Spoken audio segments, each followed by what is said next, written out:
పెట్టలే? ఎందుకు ఒక తట్టడి మట్టి తీయలే? ఎవరు నిరోధించింది మిమ్మల్ని? ఎవరు అడ్డుపడ్డారు మీకు? ఎవరు కట్టేసారు మీ కాళ్ళను? అటు పైసా పనిచేయరు, నిష్క్రియాపరత్వంగా ఉంటారు. డిపిఆర్ పంపిస్తే సపోర్ట్ చేయరు. ఇలా చివరికి 45 టీఎంసీ అని రాస్తారు.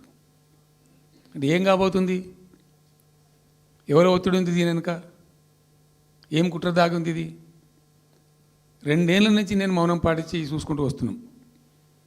తప్పని పరిస్థితి నేను బయలుదేరినప్పుడు తప్పదు. అటు కేంద్రాన్ని ఎక్స్పోజ్ చేస్తాం, ఇటు రాష్ట్రాన్ని ఎండగడతాం ప్రజల మధ్యలో ఖచ్చితంగా. ఇలా మొత్తం విస్తారంగా మాట్లాడినాం, చర్చించినాం.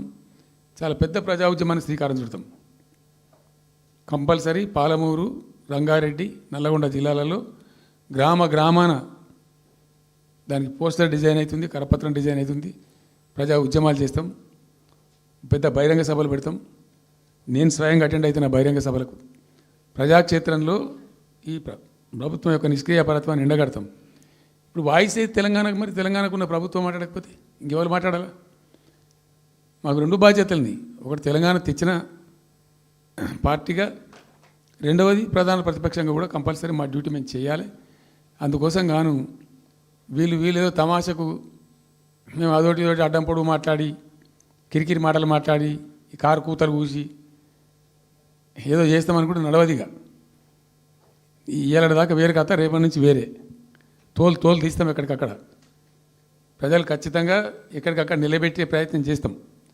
అడుగున చెక్ చేస్తాం, ప్రతి విషయంలో చెక్ చేస్తాం. Sufficient time we have given. మేము తొందరపడి మేము ఎందుకు కన్నెర్రయ్యి మా ప్రభుత్వం పోయింది వీళ్ళు వచ్చింది అనేటువంటి ఒక పిచ్చి అయ్యి అట్లా మేము చేయలే, అటువంటి వాడికి పోలే. ఇష్యూల మీద పోరాడుతున్నాం, ఒకే ఫీజు రియంబర్స్ మీద పోరాడుతున్నాం, ఇంకోటి పోరాడుతున్నాం. రకరకాల భూదందాల మీద, దోపిడీ మీద, లగచర్ల మీద, గిగచర్ల మీద పోరాడుతున్నాం. పార్టీ కొట్లాడుతున్నది, తప్పదు కాబట్టి కొట్లాడుతాం. ఇప్పుడు మొత్తం మొదటికే ముప్పొచ్చే పరిస్థితి ఉంది. అటు గోదావరి మీద అరాకిరి చేసి చంద్రబాబు నాయుడు, ఏపీ ప్రభుత్వం నల్లమల సాగరు, ఈ సాగరు, ఆ సాగరు, అటు గోదావరి దోపిడీ జరుగుతూ ఉంటే దాని మీద సప్పులు లేదు. ఇటు కృష్ణలో ఇంత ఘోరంగా పాలమూరు ఎత్తిపోతల మీద దీని మీద సప్పులు లేదు. మరి ఎవరి ప్రయోజనాల కోసం ఉన్నట్టు రాష్ట్ర ప్రభుత్వం? ఏం చేయడానికి ఉన్నట్టు? ఏం జరుగుతున్నట్టు రాష్ట్రంలో? కాబట్టి ఎట్టి పరిస్థితుల్లో నేనే స్వయంగా రంగంలో దిగాలనుకున్నా. దిగినం. ఈరోజు డిసిషన్ అయిపోయింది. 2-3 రోజులలో, 2-3-4 రోజులలో, రాబోయే 3-4 డేస్లో ఆయా జిల్లాల నాయకులతో సమావేశమై ఖచ్చితంగా చాలా పెద్ద ఎత్తున అక్కడ గ్రామానికి డప్పు కొడతాం, మొత్తం సభలు పెడతాం, కవులు, గాయకులు, కళాకారులు అందరినీ తట్టి లేపుతాం. మీ పత్రికా విలేకరులను కూడా రిక్వెస్ట్ చేస్తాం. అక్కడ జరిగే అన్యాయాన్ని, ప్రజలకు జరిగేటువంటి అన్యాయాన్ని, ఈ జలదోపిని అరికట్టాలని ఈ కేంద్ర ప్రభుత్వం అవలంబిస్తున్న విధానాన్ని కూడా తప్పకుండా చేస్తాం. ఇన్ని రోజులు ఒక రకంగా పోయినాం, కానీ తప్పేటట్లేదు. ఇప్పుడు ఎవరితోనైనా సరే కొట్లాడతాం, తెలంగాణ కోసం భయపడం, యాందాకాని పోతాం, ఈ కొండ మీద గోపైనా సరే కొట్లాడతాం, తప్ప ఇడిచిపెట్టాం. ఇక్కడ ఏమి ముఖాలు చూసేది కానీ ఇంకోటి కానీ నైసిటీస్ ఏమి లేవు. There is no nicety at all. Will fight, డెఫినెట్గా ఫైట్ చేస్తాం. ఎందుకంటే రక్షించుకోవాలి, రాష్ట్రం యొక్క హక్కులు రక్షించుకోవాలి, నీళ్ళు రక్షించుకోవాలి, రాష్ట్ర ప్రజల ప్రయోజనాలు రక్షించుకోవాలి. ఈ విధంగా ఇప్పుడు మా కళ్ళ ముందే జరిగినటువంటి దీనిలో ఈ దుర్మార్గంలో ఎట్లా మౌనం పాటిస్తాడు కేసీఆర్? ఎందుకు మౌనంగా ఉంటాం? ఎవరి కోసం ఉంటాం? ఎందుకోసం ఉండాలి? కాబట్టి అరాకిరి ముచ్చట్లు కావు. ఇష్టం వచ్చినట్టు మాట్లాడి, ఇష్టం వచ్చినట్టు ఆల్తు ఫాల్తు కూతలు కూసి ఏదో చేస్తామంటే అది జరిగేది కాదు, జరగనీయం. రెండవది, ఈ ప్రభుత్వం కూడా సర్వభ్రష్ట ప్రభుత్వం, సర్వములో భ్రష్టమైంది. మేము చెప్తా, బీజేపీ కథ కూడా చెప్తా. ఎందుకు చెప్పా? డెఫినెట్గా చెప్తాం. అరే నువ్వు మా ఇంట్లోకి వచ్చి మాకు దోసుకపోతా అంటే ఊరుకుంటామే? నాకు అర్థం ఎవరైతుంది? ఏమైనా ఉండొచ్చు కాక, ఏమైనా ఉండకపోవచ్చు కాక, నీ జేబులో చేయబెట్టి పైసలు కూర్చుకుంటా అంటే ఊరుకుంటామా? సాధారణ కాడికైతే కొట్లాడతాం కదా. యాక్చువల్లీ ఒక పద్ధతిలో ఈ రాష్ట్రం ఒక క్రమ పద్ధతిలో మంచిగా ముందుకు పోతూ ఉంటుంది. సంక్షేమం విషయంలో కానీ, అభివృద్ధి విషయంలో కానీ, పారిశ్రామికీకరణలో కానీ, ఐటీ రంగంలో కానీ,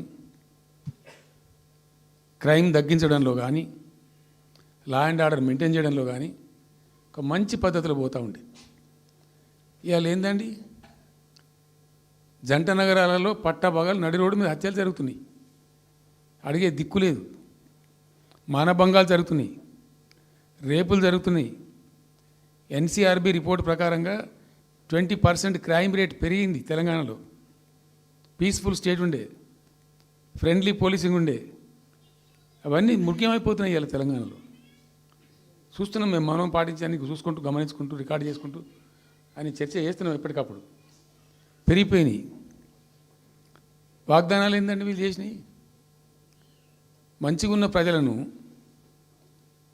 మాకు ఓటేసే ఉద్దేశంలో ఉన్న ప్రజలను పచ్చి అబద్ధాలు టెంప్ట్ చేసి, మోసం చేసి, ఈ రాష్ట్ర ప్రజానీకాన్ని మోసం చేసి, దొంగ మాటలు చెప్పి, మాయ మాటలు చెప్పి, అర్రాస్ పాటలు వాడినట్టు వాడినండి, వేలం పాట వాడినట్టు.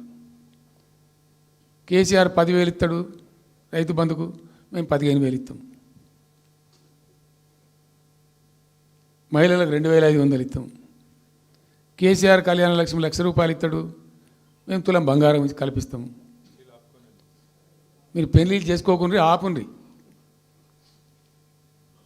ఇదే ప్రభుత్వం వీళ్ళు చెప్పినటువంటి మాటలు, పెళ్లిళ్ళు చేసుకుంటూ ఆగిపోండి, మీరు నవంబర్లో వేసుకునే బదులు డిసెంబర్లో వేసుకుంటే తులం బంగారం కూడా వస్తుంది. ఉపన్యాసాలలో చెప్పినండి, మా ఉన్నాయి ఆ క్యాసెట్లని. ఇంకేం చెప్పిండ్రు, పెన్షన్ తీసుకునే ముసలి ఎవరు అవుతున్నారో నవంబర్లో తీసుకోకుండా డిసెంబర్లో 4,000 వస్తుంది. తెల్లారే ఇంకేం మాట్లాడిండ్రు, ఏంటిది అది, 2 లక్షల రుణమాఫీ అని నరికిండ్రు. ఉరుకుండ్రి బ్యాంకుల పంట పోయి జల్దీ తెచ్చుకోండి. ఇక ఒక్కటి కాదు, అట్లా అర్రాస్ పడవాడినట్టే. చివరికి విద్యార్థులకు, పాపం పేద విద్యార్థులకు ఇండియా ఒక స్కూటీలు కాదా బాబు, చాలా ఉన్నాయి. శాంతాడంత లిస్ట్ 420 హామీలని చాలా ఉన్నాయి. నేను కొన్ని హైలైట్ చేసి చెప్తున్నాను. అంటే టెంప్ట్ చేయడంలో, ఫర్ ఎగ్జాంపుల్ ఇప్పుడు ఇండియా మొత్తంలో ఎక్కడ ఏరండి, మేము మొత్తం కూడా 100% సమ్మిళితమైన అభివృద్ధితో మేము ముందుకు పోయినాం. ఇట్లా ఏకపక్షంగా ఏకోన్ముఖంగా పోలే. మేము ఆల్ ఫ్రంట్స్ కవర్ చేయాలని చూసినాం. పేద పిల్లలు ఉంటారు, వాళ్ళకి పాపం విదేశీ విద్య లేక సీట్ వస్తుంది, చదువుకోవాలని ఆశపడతారు, పోలేరు. వ్యక్తిగతంగా మమ్మల్ని అడిగితే మేము పార్టీగతంగానో వ్యక్తిగతంగానో చేసేది కొంతమేరకు, పాలసీగానే ఎందుకు చేయకూడదని చెప్పి ఆలోచించి 20 లక్షల రూపాయలు ఇచ్చింది. ఎస్సీ ఎస్టీ పిల్లలు పోతే వాళ్ళకి అంబేద్కర్ పేరు అని పెట్టినాం. బీసీ అబ్బాయిలు అమ్మాయిలు పోతే వాళ్ళకు జ్యోతిబా పూలే అని పేరు పెట్టినాం.